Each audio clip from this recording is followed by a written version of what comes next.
नमस्कार दोस्तों, मैं अभिषेक स्वागत करता हूं हमारे YouTube चैनल पर आप सभी का, जिसका नाम है टारगेट करियर। अगर चैनल पर नए हो तो चैनल को कर लें सब्सक्राइब, बेल आइकन को प्रेस कर दें, दोस्तों के साथ अवश्य शेयर करें। जैसा कि आपको पता होगा कि सुपर टेट की मैंने मैथ्स की क्लासेस को ऑलरेडी स्टार्ट कर दिया है। आज मैं चौथा सेक्शन ए का ही दूसरे पार्ट को लेकर के आया हूँ। ये आपका नंबर सिस्टम चल रहा है। अगर आप चैनल पर पहली बार आए हैं तो आप डिस्क्रिप्शन में जो लिंक होंगी उन लिंक पर जाकर के क्लिक करके आप पुरानी वीडियोस को देख सकते हैं और नंबर सिस्टम के बाकी पिछले पार्ट स्टार्टिंग के पार्ट्स को पढ़ सकते हैं आसानी से। संख्या पद्धति हम लोग पढ़ रहे थे, तो आज हम लोग समझेंगे योग पर प्रश्न। ठीक है, सेक्शन ए का ये दूसरा पोर्शन है और दूसरे पोर्शन में हम लोग समझेंगे योग पर प्रश्न। पार्ट हमारा जिस तरीके से चलेगा वो समझ लेते हैं। प्राकृतिक संख्याओं के योग पर प्रश्नों की बात की जाएगी आज के टॉपिक पर। आज का जो टॉपिक रहेगा वो पूरा प्राकृतिक संख्याओं के योग पर होगा। आपके विषम संख्याएं हो गई, सम संख्याएं होगी और अन्य श्रेणी की संख्याएं हो जाएंगी। तो हम इसको सब टॉपिक वाइज समझेंगे। किसी एक ट्रिक के माध्यम से आप सभी को इस चीज़ की नॉलेज मिल जाएगी। तो प्राकृतिक संख्याओं योग पर प्रश्न में आपको पता होना चाहिए कि संख्याएं समांतर श्रेणी में रखी गई हों या फिर नियमित अंतराल में रखी गई हों। तो इस टाइप के क्वेश्चंस को हम समझेंगे। देखते हैं, आगे बढ़ेंगे। आगे बढ़ने से पहले मैं आपको दिखा देता हूं कि ये समझा देता हूं क्या होगा। जब योग ज्ञात करना हो तो आपके सामने ये फॉर्मूला लिखा है, तो इस फॉर्मूले को आप याद करना पड़ेगा। इस फॉर्मूले को अगर आप याद करेंगे तो देखिए मैंने कुछ एक और फार्मूला लिख रखा है सामने। तो जब योग ज्ञात होगा तो आपको ये फार्मूला लगाना है, मतलब ज्ञात करना हो तो ये फार्मूला। और जब योग ज्ञात हो तो आपके लिए दूसरा फार्मूला लगेगा। ये फार्मूला आपको कब लगाना है, ये वैल्यू आपको यहाँ पे रखनी होगी। चलिए देखते हैं पहले। तो जो 2a लिखा है मैंने, 2a को मैंने a प्लस ए लिख दिया है और मैंने देखा कि a प्लस ब्रैकेट के अंदर a प्लस ब्रैकेट में n-1, ठीक है, यही लिखा हुआ है और इसके इनटू में लिखा है d।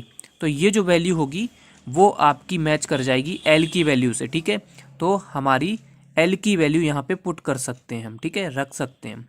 तो इस इतनी वैल्यू पर हम क्या रख देंगे, l रख देंगे। इसलिए हमारा फॉर्मूला ये क्रिएट हो गया। आप देख सकते हैं ये फॉर्मूला हमारा क्रिएट हो गया है। आगे बढ़ेंगे।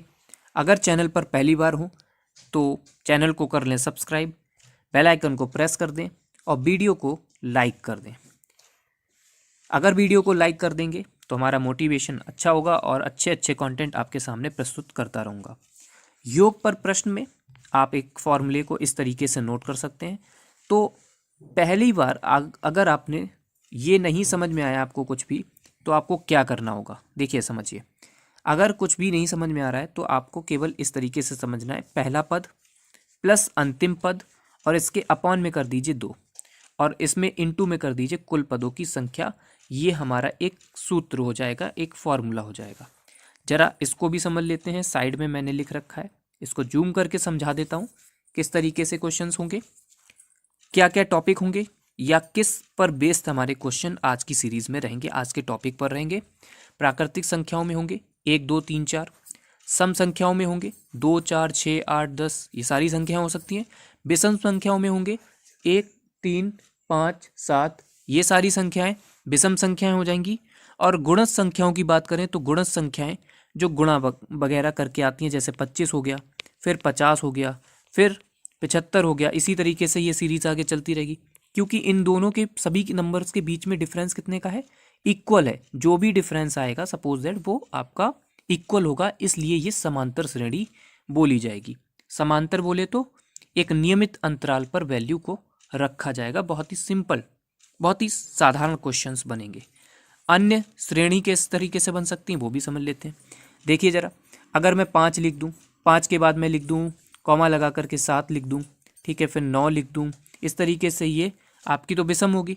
लेकिन अगर मैं लिख दूं 15, 15 के बाद लिख दूं 27, फिर लिख दूं मैं 39, इस तरीके से देख सकते हैं आप कि आपका डिफरेंस क्या है, 12 का। 12 का डिफरेंस दिख रहा है आपको, मतलब इन दोनों के बीच में भी 12 का डिफरेंस है और इन दोनों के बीच में भी 12 का डिफरेंस है। तो जो 12 का डिफरेंस है वो इक्वल है, तो इसलिए हम इसको बोल सकते हैं ये समांतर श्रेणी में रखी गई हैं। चलिए एक क्वेश्चन से समझते हैं ऐसे क्वेश्चंस को किस तरीके से करेंगे। चलिए टॉपिक पर चलते हैं। हमारा क्वेश्चन होगा पहला, प्रथम 170 क्रमागत संख्याओं प्राकृतिक संख्याओं का योग क्या होगा। 1 + 2 + 3 डैश डैश डैश करके 170 दिया गया है। ठीक है, योग पर जो प्रश्न होगा उसके लिए फॉर्मूला मैंने आपको लिखा दिया। क्या करना है आपको, प्रथम पद उठाना है, मतलब 170 क्रमागत। क्रमागत का मतलब होता है क्रम से आई हुई संख्याएं, जैसे 1 हो गया, 2 हो गया, 3 हो गया, 4 हो गया, 5 हो गया, इस तरीके की संख्याएं क्रमागत संख्याएं होंगी। जैसे सपोज दैट ये ना हो, या स्टार्टिंग कहाँ से होगी, क्रमागत संख्याओं की स्टार्टिंग 1 से होगी, और जो भी संख्याएं 1 से स्टार्ट होंगी वो सारी की सारी प्राकृतिक संख्याएं क्रमागत बोली जाएंगी। कंसेक्यूटिव नंबर्स बोला जाता है इसको इंग्लिश में। तो 1 2 3 4 5 6 इस तरीके से 170 तक प्रथम बात की गई है। प्रथम, ठीक है, प्रथम दिख जाए आपको तो याद रखिएगा, इस प्रथम को ध्यान में रखना है आपको, क्योंकि पहली स्टार्टिंग की प्राकृतिक संख्याओं की बात हो रही है। तो इसके लिए आपको पहला नंबर उठाना है और अंतिम नंबर उठाना है, उसके अपॉन में लिखना है 2 और इनटू में करना है कितनी कुल पद हैं। तो कुल पदों की संख्या कैसे पता करेंगे, तो जरा देखिए, प्रथम 170 क्रमागत प्राकृतिक संख्याओं का योग पूछा गया है। 170 क्या है, तो यही तो कुल पद हैं। तो कुल पदों की संख्या हमें पता चल गई। कुल पद क्या होंगे, कुल पदों की संख्या क्या हो जाएगी हमारे सामने, कुल पदों की संख्या हो जाएगी 170। ठीक है, वीडियो अगर अच्छा लग रहा हो तो दोस्तों के साथ शेयर करें और वीडियो को लाइक करना मत भूलिएगा। 170 का इंटू कर देंगे, यहाँ पर 2 से 170 को काट देंगे, 85 बार में चला जाएगा। अब इसको प्लस कर लीजिए और इसमें 85 का इंटू कर दीजिए। बहुत आसान है ये कैलकुलेशन, तो आप अपने आसानी से कर सकते हैं क्योंकि आप बड़ी क्लासेस में आ चुके हैं। ठीक है, टीचर्स बनने जा रहे हैं तो आप इस तरीके की सॉल्विंग कर लेंगे, आसान होगा इस तरीके के क्वेश्चन को सॉल्व कर लेना। इसका आंसर 14,535 आ जाएगा। आई होप आपको समझ में आ गया होगा ये टॉपिक। आगे बढ़ेंगे, एक और क्वेश्चन देखेंगे इसी टाइप का। एक और क्वेश्चन आपके सामने प्रस्तुत कर रहे हैं। अब यहाँ पर क्या लिखा हुआ है, 46 के बाद 47 के बाद 48 उसके बाद 49 फिर इंटू लगा करके डैश डैश डैश लिखा है 190 का मान क्या होगा। देखिए ऐसे क्वेश्चन को करने के लिए आपको क्या याद रखना है, मैंने बोला था प्रथम संख्याओं में आपको वो फॉर्मूला लगाना है। क्या वो फॉर्मूला यहाँ पर अप्लाई होगा, आप बोलेंगे नहीं, लेकिन वो फॉर्मूला यहाँ पर अप्लाई किया गया है। देख सकते हैं आप, योग वाला फॉर्मूला अप्लाई किया गया है, लेकिन कैसे, किस तरीके से मैंने अप्लाई कर दिया। अच्छा एक बात और समझ लीजिए कि मैंने स्टार्टिंग कहाँ से की है, 46 से की है और 190 तक ये नंबर्स जा रहे हैं। ठीक है, और इससे पहले की बात करूं तो मैंने देखा कि इससे पहले 45 आएगा, उससे पहले 44 आएगा। तो अगर मैं ध्यान से समझूं कि 46 से कितने पहले, मतलब 46 से पहले कितने नंबर्स आएंगे, तो मैंने 46 में से एक को माइनस कर दिया, कितने बचे, 45। तो 45 संख्याएं कुल मिलाकर के हमारे सामने आएंगी। ठीक है, 45 संख्याएं हमारे सामने आएंगी। तो ये 45 संख्याएं क्या करेंगे हम, टोटल संख्याओं में, मतलब कुल पदों की संख्याओं में से माइनस कर दी जाएंगी। कुल पद कितने हैं, कुल पदों की संख्या कितनी है, 190 है, और इसमें से 45 को हम माइनस कर देंगे तो बचा 145। यही आपके कुल पद हो जाएंगे। अब इन कुल पदों को आपको फॉर्मूले में रखना है। पहला पद ये होगा, अंतिम पद ये होगा, और अंतिम पद लिखने मतलब दोनों को प्लस करने पर अपॉन में लिखना है 2, इन दोनों को प्लस लगा करके। ठीक है, 46 + 190 के अपॉन में 2 और इंटू में करना होगा 145। ठीक है, इसको और इसको प्लस कर लेंगे, 236 हो जाएगा, और इसके अपॉन में 2 है, इंटू में 145 है। इसको जब काटेंगे तो ये आएगा वैल्यू, और इंटू में लगा हुआ है 145, तो 145 से इंटू कर देंगे तो आंसर आ जाएगा 17,110, जो कि आपका करेक्ट आंसर होगा। और क्वेश्चन को करना सीख जाइए, इससे पहले के जितने भी नंबर हैं वो कुल संख्याओं में से माइनस कर दीजिए, वही कुल पद बोले जाएंगे उनमें, मतलब कुल पद की संख्या यहाँ पे लिखी जाती है इनटू में, और ऊपर प्रथम पद और प्लस में अंतिम पद। अंतिम पद जो भी दिया गया है वो अंतिम पद हो जाएगा। याद रखिएगा अंतिम पद को कुल पद पे मत रख दीजिएगा, क्योंकि बच्चे गलती कर देते हैं कि 190 ही आपका आंसर हो जाए। क्यों नहीं होगा? अभी मान लीजिए यहाँ से स्टार्टिंग होती 1 2 3 4 5 6, तो 190 तक जाता तो यहाँ पे 190 लिखा जाता। क्यों? क्योंकि स्टार्टिंग 1 से हुई है और 190 तक गई है, कोई भी नंबर बीच में नहीं छूटा, तो 1 से 190 तक का कोई भी नंबर नहीं छूटा, तो 190 ही कुल पद हो जाएंगे। लेकिन अगर देखा जाए कि 46 से स्टार्टिंग कर रहे हैं और क्रमागत संख्याएं क्रम में आती हैं, और सम क्रमागत प्राकृतिक संख्याएं स्टार्टिंग कहाँ से होती है? प्राकृतिक संख्याओं की 1 से होती है।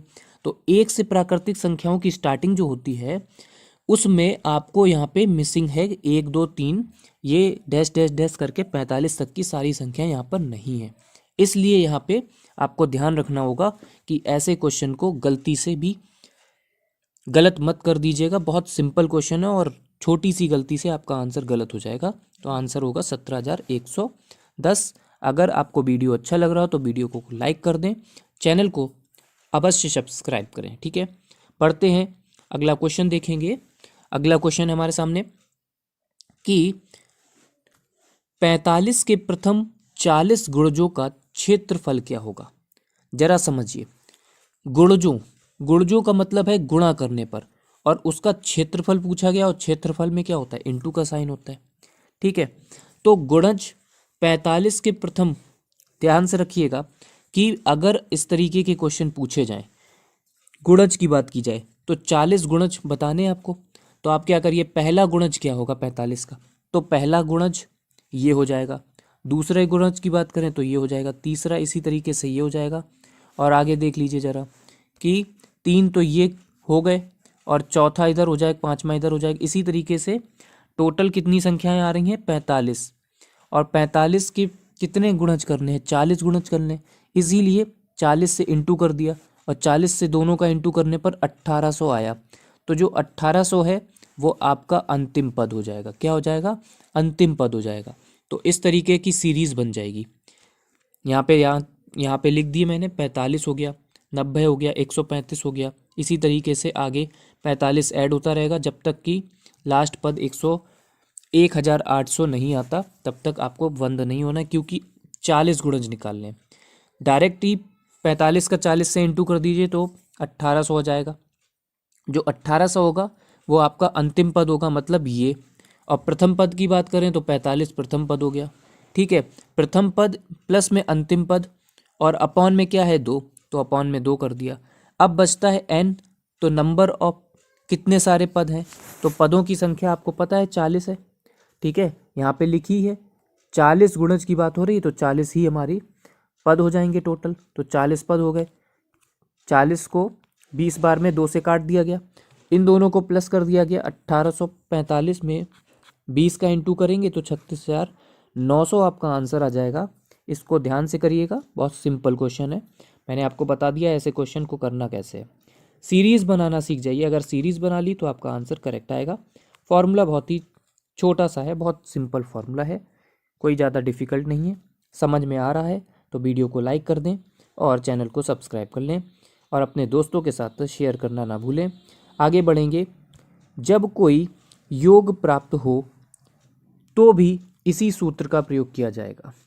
जब कोई योग प्राप्त होगा तो भी इसी सूत्र का प्रयोग, इसी फॉर्मूले का यूज़ कर सकते हैं आप। और ऊपर भी मैं बता चुका हूँ किस तरीके से करा जाता है। अब ध्यान से समझ लेते हैं कि जब कुल पद ज्ञात करना हो, जब n की वैल्यू को निकालना हो तो क्या करेंगे। तो n की वैल्यू को निकालने के लिए आपने जो फॉर्मूला लिख रखा था ऊपर, इस तरीके से ये प्लस का n-1 और इसको ब्रैकेट में करके d लिख देंगे। ये एक फॉर्मूला होता है, इसको आप नोट कर लीजिए। क्या होता है? l = a, प्रथम पद, यहाँ पर n, ठीक है, -1 हो जाएगा और इसके इंटू में d हो जाएगा। इस फॉर्मूले को आप यूज़ करेंगे। कैसे यूज़ करेंगे? तो जो a है यहाँ पे प्लस हो रहा है, और इधर आने पर आपको पता है जब इक्वल का साइन, बराबर के साइन के नंबर इधर आता है, कोई भी अल्फ़ाबेट हो गया, नंबर हो गया, तो उसका साइन अपोजिट हो जाता है, जो भी उसका साइन होता है उसका जस्ट अपोजिट साइन हो जाता है। तो यहाँ पे हो गया एल माइनस ए। तो L minus A is equal to क्या हो गया, एन माइनस वन इंटू में डी। आपको नंबर की वैल्यू मतलब एन की वैल्यू निकालनी, केवल इसकी वैल्यू निकालनी है। तो डी हो रहा है इंटू में, तो डी का अपोजिट साइन क्या होता है, डिवाइड होता है, ठीक है। डी मतलब इंटू का अपोजिट साइन क्या होगा, डिवाइड। तो ये इसके अपॉन में चला जाएगा। देखिए इसको आगे मैं दिखा रहा हूँ आपको, ये देखिए, तो ये इसके अपॉन में आ गया।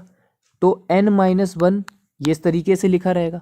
अब इस वन को भी इधर भेज दिया जाएगा, तो ये प्लस का हो जाएगा कि नहीं हो जाएगा, माइनस का वन इक्वल के उस साइड जाने पर प्लस का हो जाएगा। तो n का फॉर्मूला ये बन गया। आप यहाँ से a की वैल्यू भी निकाल सकते थे, l की वैल्यू को भी निकाल सकते थे।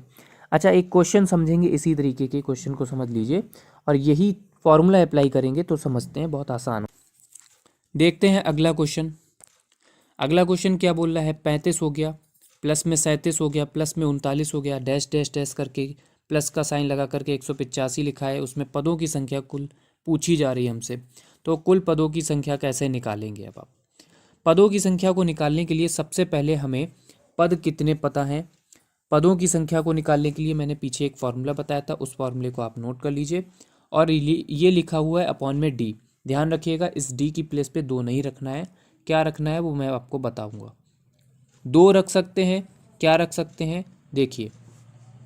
तो L माइनस ए लिखा है, तो L की वैल्यू जो होती है अंतिम पद, मैंने ऊपर भी समझाया होगा कि अंतिम पद क्या होता है, L होता है। और A तो आपको पता ही है, ये प्रथम पद होता है, क्या होता है, प्रथम पद हो जाएगा।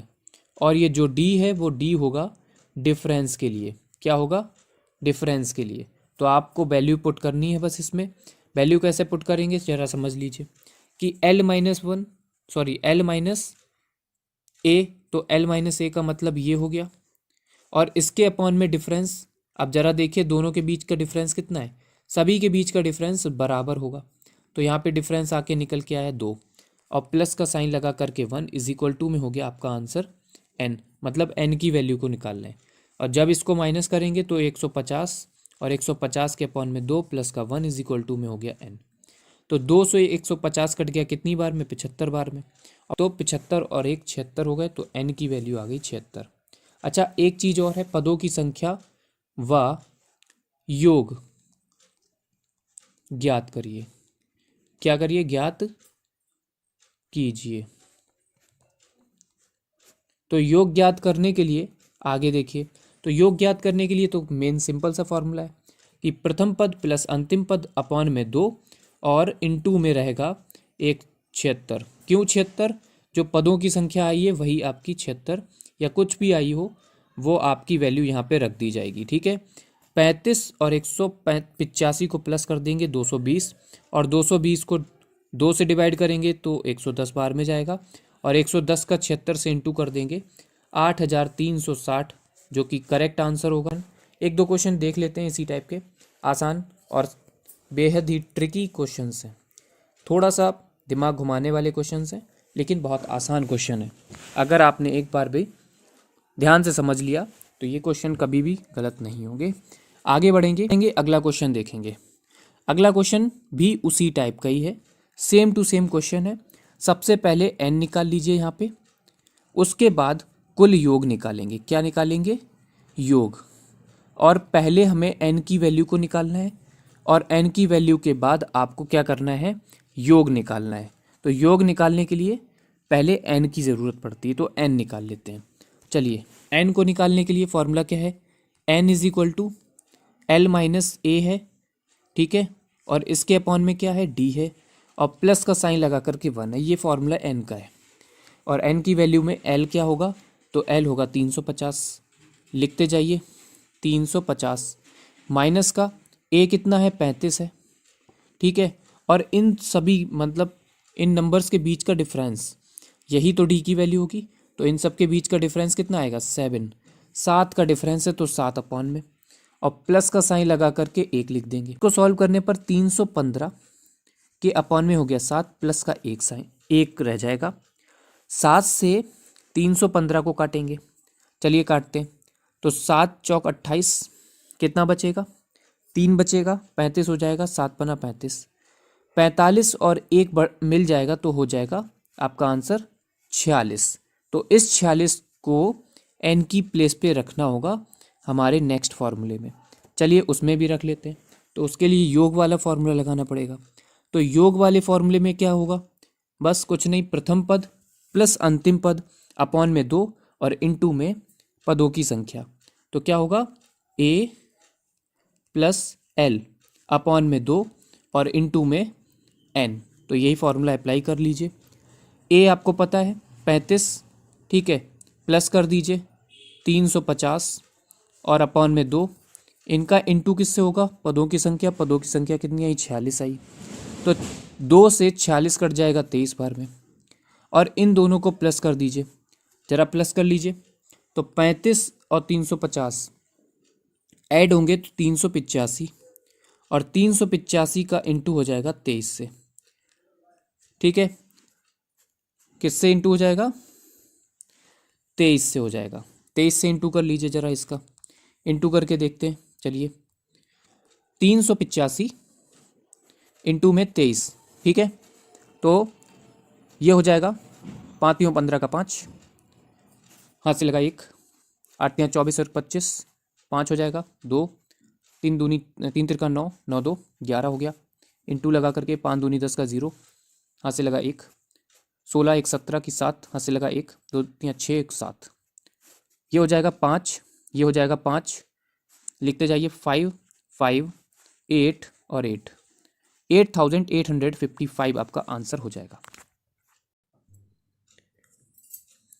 चलिए देखते हैं इस टाइप के क्वेश्चन को कैसे करेंगे। ये आपके सामने एक प्रश्न मैंने लिख करके दिया है, और ऐसे प्रश्न भी हमेशा पूछ लिए जाते हैं एग्ज़ाम में। तो ये क्वेश्चन थोड़ा सा अलग है बाकी सभी क्वेश्चन से, तो ध्यान से इस क्वेश्चन को पहले ध्यान से समझ लीजिए, और करना कैसे है वो मैं आपको बताता चल रहा हूँ। सीरीज़ को ध्यान से समझिए कि एक लिखा है, क्या लिखा है? 1 लिखा है, फिर -2 है, फिर +3 है, फिर -4 है, और फिर +5 है, -6 है, प्लस का 7 होगा, माइनस का 8 होगा। इस तरीके से सीरीज़ आगे बढ़ती जाएगी और ये जाके ख़त्म होगी 999 माइनस 1000 का मान क्या होगा। इसमें वैल्यू पूछ ली गई है कि इसकी वैल्यू क्या होगी। तो बताइए ज़रा इसका आंसर क्या हो जाएगा। अच्छा, इसको 2 तरीके से आप कर सकते हैं। 2 तरीके से कैसे? कि सबसे पहले तो आपको पेयर बनाने पड़ेंगे कि पहला और दूसरे में, जैसे डिफरेंस निकालते हैं ना, दोनों में डिफरेंस कितना है, तो अलग अलग पेयर बना लीजिए। पहला दूसरा पेयर बना लीजिए, तीसरा चौथा पेयर बना लीजिए, पांचवा छठा, और इसी तरीके से 999 और 1000 का पेयर बना लेंगे। तो इन सभी पेयर में डिफरेंस आपका -1 आ रहा है। क्यों -1 आ रहा है? क्योंकि आप देख रहे हैं कि एक छोटा है कि 2 छोटा है। आप बोलेंगे कि एक छोटा है तो एक पॉजिटिव है मतलब प्लस का है, और 2 नेगेटिव है माइनस का है। तो 2 बड़ा है इसलिए माइनस का साइन आएगा। तो सभी में डिफरेंस -1 आ रहा है। तो ये तो समझ में आ गया कि डिफरेंस कितना है? -1 है। इस तरीके से समझ लीजिए। और कुल जोड़े कितने बन रहे हैं? अच्छा ये बताइए कि अगर मैं 2-2 करके पेयर लूँ और 1000 लास्ट डिजिट हो, तो अगर मैं एक एक करके लूँगा तो 1000 नंबर होंगे टोटल, ठीक है। और अगर मैं पेयर बना के लिखूँ 1000 में कितने पेयर होंगे, तो आप बोलेंगे कि कितने पेयर होंगे? 500 पेयर होंगे ना।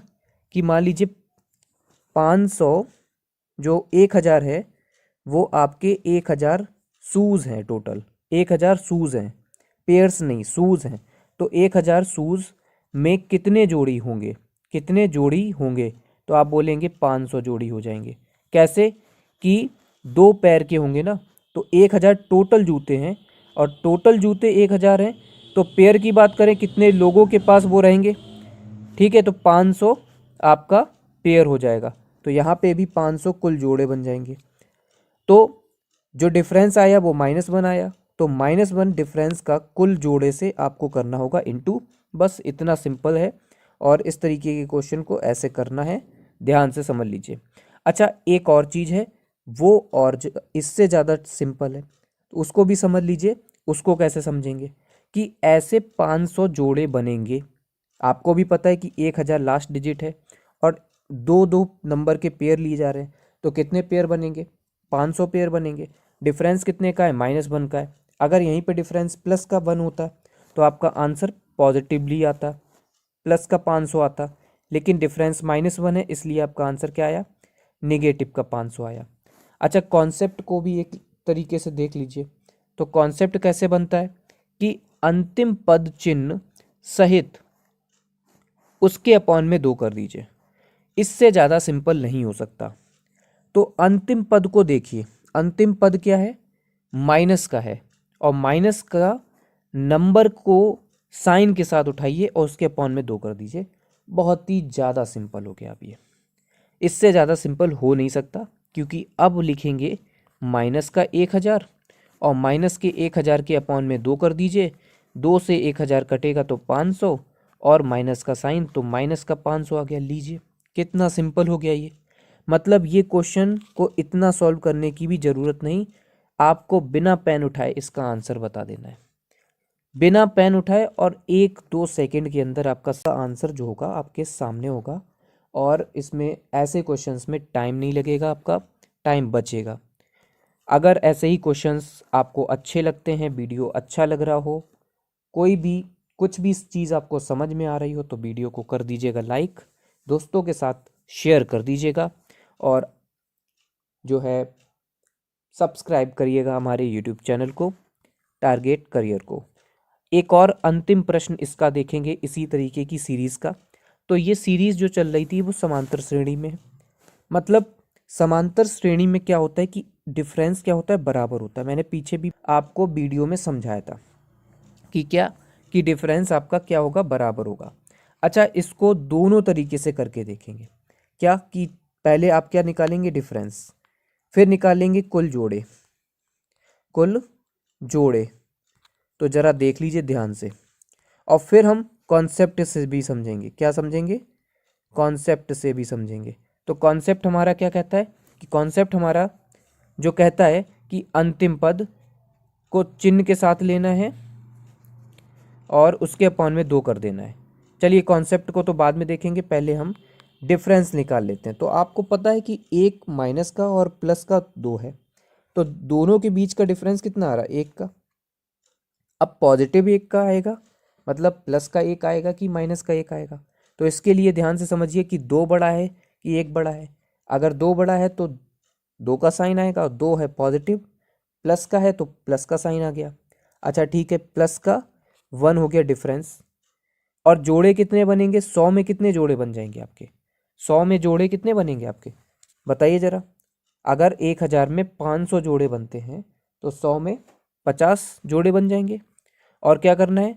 डिफरेंस का कुल जोड़ों से इनटू कर देना है। तो 1 गुणे 50, तो इसका आंसर क्या आ जाएगा?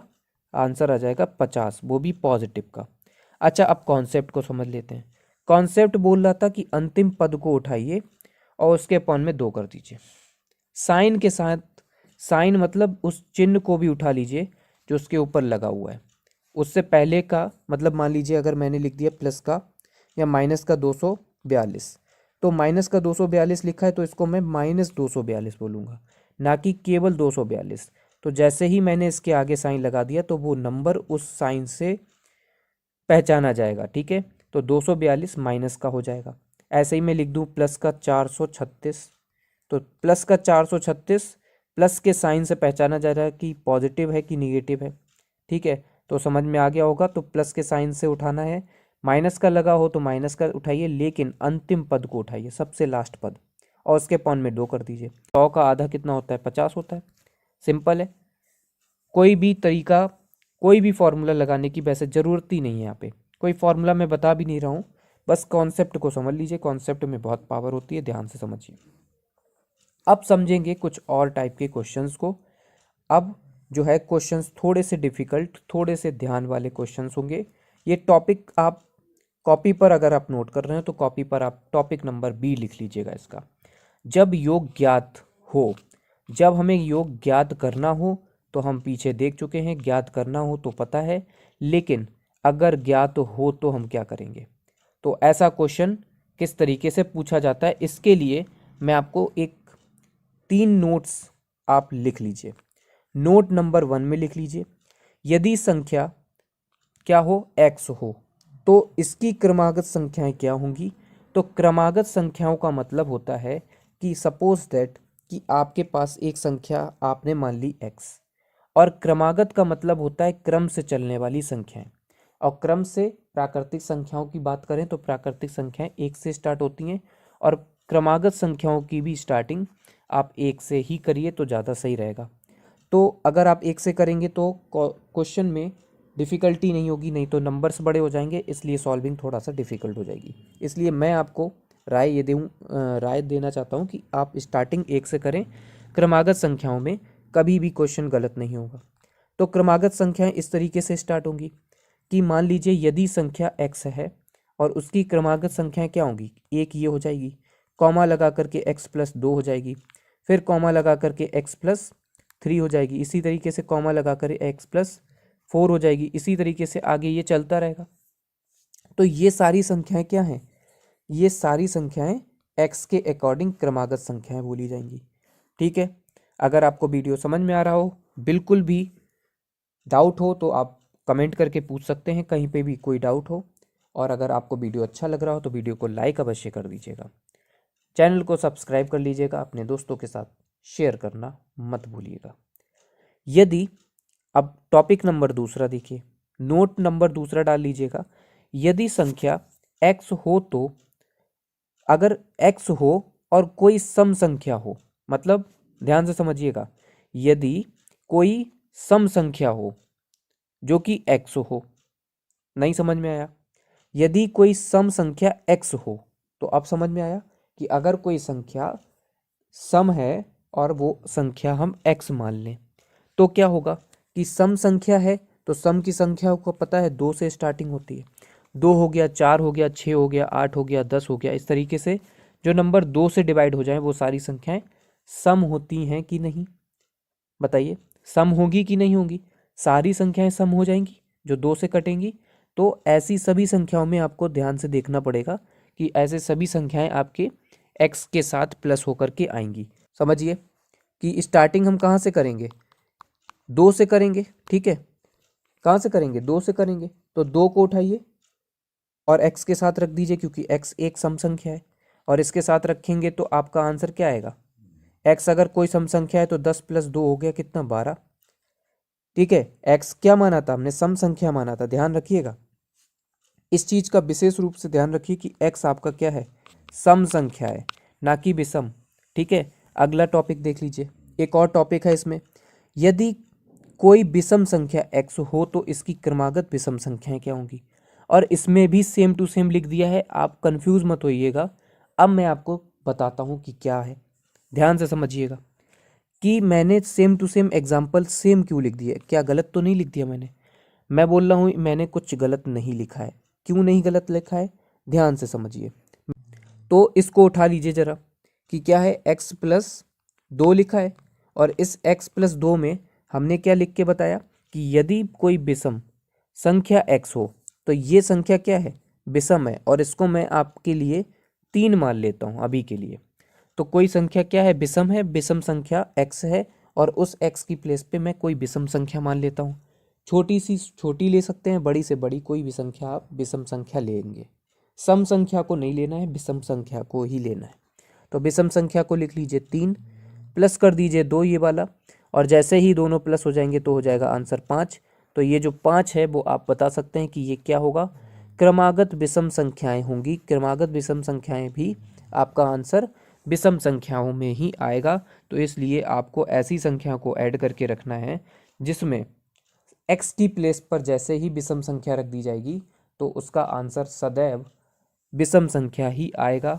अच्छा, ऐसे क्वेश्चंस को अब हम एक दो क्वेश्चंस से समझेंगे और इस वीडियो को फिर समाप्त करेंगे, अगले टॉपिक पर लेकर के आएंगे और क्वेश्चंस। ये योग पर प्रश्न थे और योग पर प्रश्नों की सीरीज़ को मैं आज ख़त्म कर दूंगा और अगली वीडियो नेक्स्ट टॉपिक पर आएगी जल्दी ही। चलिए क्वेश्चन को देखेंगे। क्वेश्चन है हमारा, किसी 7 क्रमागत विषम संख्याओं का योग 385 है तो इसमें सबसे बड़ी संख्या क्या होगी, मैं आपको केवल और केवल ट्रिक के माध्यम से ही समझाऊंगा। कोई फॉर्मूला नहीं, किसी भी तरीके की कोई भी कैलकुलेशन नहीं करनी है आपको, बस ध्यान से समझते जाना है और ध्यान से क्वेश्चन को करना है। बस कुछ 10-12 सेकंड स्टार्टिंग में लगेंगे समझाने के लिए, और आगे के क्वेश्चंस को करने के लिए आपको खुद 5 से 6 सेकंड से ज़्यादा का टाइम नहीं लगेगा। मैं आपसे वादा कर रहा हूँ कि अब जो क्वेश्चंस मैं जैसे कराऊंगा ध्यान से बस समझते जाइएगा, अपने आप क्वेश्चन आसान हो जाएगा।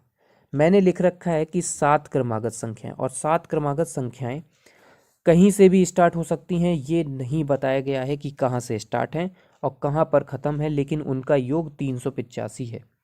तो इनमें से सबसे बड़ी संख्या क्या होगी, तो मैं आपको बता दूं कि 7 7 एक विषम संख्या है, और एक विषम संख्या को आप इस तरीके से लिखेंगे एक लाइन के ज़रिए, और इस लाइन में 7वीं संख्या मतलब 7 संख्याओं को लिखना पड़ेगा। तो ज़रा देखिए कि 1 हो गया, 2 हो गया, 3 हो गया, 4 5 6 7, ये 7 संख्याएं हो गई। अब ये जो 7 संख्याएं हैं इसका मध्यमान क्या होगा, ज़रा देखिए मध्य पॉइंट क्या होगा। पहले मध्य पॉइंट निकाल लेते हैं। अच्छा, आपको मध्य पॉइंट नहीं पता है तो ध्यान से समझिए कि 7 नंबर हैं, 7 को अगर एक एक करके लिखेंगे तो 7 में कोई ऐसा नंबर आएगा बीच का जो कि बिल्कुल मिडिल में होगा, जिसके राइट और लेफ्ट में इक्वल नंबर्स होंगे। कैसे, तो देखिए कि अगर मैं इसको मिडिल में मान लूँ तो इसके इधर कितनी वैल्यू है आपकी 3, और इधर कितनी वैल्यू है 3। तो आपने देख लिया कि ये आपका मध्यमान होगा। अब मध्यमान को निकालेंगे कैसे वो भी समझ लीजिए कि आपको एवरेज निकालना आता होगा। तो जैसे ही एवरेज निकालेंगे तो एवरेज के लिए आपको ध्यान रखना है कि मध्यमान से हमेशा डिवाइड किया जाएगा। तो कुल जितना भी योग दिया गया है उसके अपॉन में कुल संख्याएं लिखनी होंगी। तो कुल संख्याएं कितनी है, 7 हैं। तो कुल संख्याओं को जैसे ही डिवाइड किया वैसे ही हमारा क्या आ गया, मध्यमान आ गया। और मध्यमान हमारा क्या था, 55 आ गया।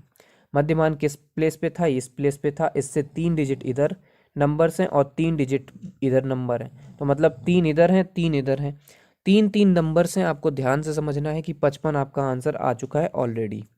इसके बाद क्या करेंगे, अच्छा विषम संख्याओं की बात हो रही है, क्रमागत विषम संख्याएं। तो 55 एक विषम संख्या है, तो विषम संख्याओं का डिफरेंस क्या होगा, हर एक नंबर को छोड़ने के बाद विषम संख्या आपकी आती है। जैसे 1 हो गया, 3 हो गया, 5 हो गया, 7 हो गया, 9 हो गया, 11 हो गया, ऐसे ही 13 15 ऐसे नंबर चलते रहेंगे। एक नंबर को छोड़ना है, दूसरे नंबर को पकड़ना है। ऐसे नंबर का जो बीच में 2 का डिफरेंस आएगा वही आपका विषम संख्या में आ जाएगा। ऐसे ही सम संख्या का होता है, अगर सम संख्या होगी तो 54 लिखा होता है तो 54 के बाद आता 56, 56 के बाद 58, ऐसे करके चलता रहता सीरीज, यही चलती। तो 55 के बाद 57, 57 के बाद 59, और 59 के बाद आएगा 61, जो कि सबसे बड़ी संख्या है। और इसमें ये पूछा गया है कि इनमें सबसे बड़ी संख्या क्या होगी, तो इनमें सबसे बड़ी संख्या क्या होगी, 61 होगी, जो कि आपका करेक्ट आंसर हो जाएगा। 61 इज़ अ राइट आंसर। अगर आपको वीडियो समझ में आता है तो वीडियो को लाइक करना ना भूलें। अगला क्वेश्चन देखेंगे, किसी 6 क्रमागत सम संख्याओं का योग 450 है, तो इनमें से सबसे बड़ी सम संख्या क्या होगी। तो देखिए यहाँ पर सबसे बड़ी सम संख्या क्या होगी, ध्यान से समझिए। थोड़ा सा क्वेश्चन घुमा दिया गया है कि 6 क्रमागत संख्याओं की बात की गई है और सम संख्याओं का योग 450 है। तो ध्यान से समझिए कि 6 संख्याएं हैं, तो 6 संख्याएं इस तरीके से लिख ली जाएंगी, 1 2 3 4 5 6, इस तरीके से 6 को लिखना है। और 6 में ध्यान रखें कि 6 संख्याएं आपकी सम आने वाली हैं। तो 6 संख्याएं आपकी सम आएंगी, तो इनका जो योग होगा वो आपका 450 होगा। तो 450 जो होगा वो सबसे पहले आप 450 लिख लीजिए, और इस 450 को 6 से डिवाइड कर दीजिए, तो आपका आंसर आने वाला है 75। अभी इसको साइड में रख दीजिए, 75 आपका आंसर है कि नहीं इसको आगे समझेंगे। अच्छा, मैं आपसे बोलूं कि 6 संख्याएं हैं, इस तरीके से मैं एक लाइन बनाता हूं, इन 6 संख्याओं को ध्यान से समझिएगा। 2 हो गई, 3 हो गई, 4 हो गई, 5 हो गई और 6 हो गई। तो ये 6 संख्याएं हैं और इनमें यहाँ पर कोई भी नंबर लिखा हुआ है। तो इन नंबर्स को ध्यान से समझिए कि ये 6 संख्याएं किस तरीके से काम कर रही हैं और इनका मिडिल नंबर कहाँ पे जाएगा। तो जरा देखिए कि अगर मैं बोलूँ कि इधर से 6 में कौन सा मिडिल नंबर होगा, क्या ये मिडिल नंबर हो सकता है, क्या ये मिडिल नंबर हो सकता है, ये दोनों में मिडिल नंबर कोई नहीं है। तो इनके बीच का देखिए, इनके बीच में आपको ये पॉइंट दिख रहा होगा, तो ये क्या मिडिल हो सकता है। जरा चेक कर लीजिए कि इसके इधर कितनी नंबर है, 1 2 और 3, 3 नंबर इसके इस साइड में है, इस साइड में कितनी है, अगर इतनी ही है तो यही मिडिल नंबर हो जाएगा। तो 1 2 3, ये भी इधर भी 3 हो रही है, इधर भी 3 हो रही है, इस प्लेस पे आपका मिडिल नंबर बन रहा है। और मिडिल नंबर कितना आ रहा है, मध्यमान, जो कि है 75। यहाँ पर लिख दिया जाएगा 75। ध्यान रहे, ध्यान से समझिएगा, कोई गलती करने की ज़रूरत नहीं है। थोड़ा सा जूम करके आपको समझाता हूँ किस तरीके से करना है। देखिए जूम कर रहा हूँ, ध्यान से समझिएगा। इस पर मैं पूरा फोकस मैं इसी टॉपिक पे करूँगा, इस लाइन पर टॉपिक पर करने वाला हूँ। तो 75 आपका विषम संख्या आया और मैंने बोला कि ये सभी संख्याएं आपकी सम आने वाली हैं। तो विषम संख्याएं किसके किसके बीच में आएंगी, ध्यान से समझ लीजिए। मैंने आपको क्या बताया, एक संख्या छोड़ने के बाद सम आता है, एक संख्या छोड़ने के बाद ही विषम आती है।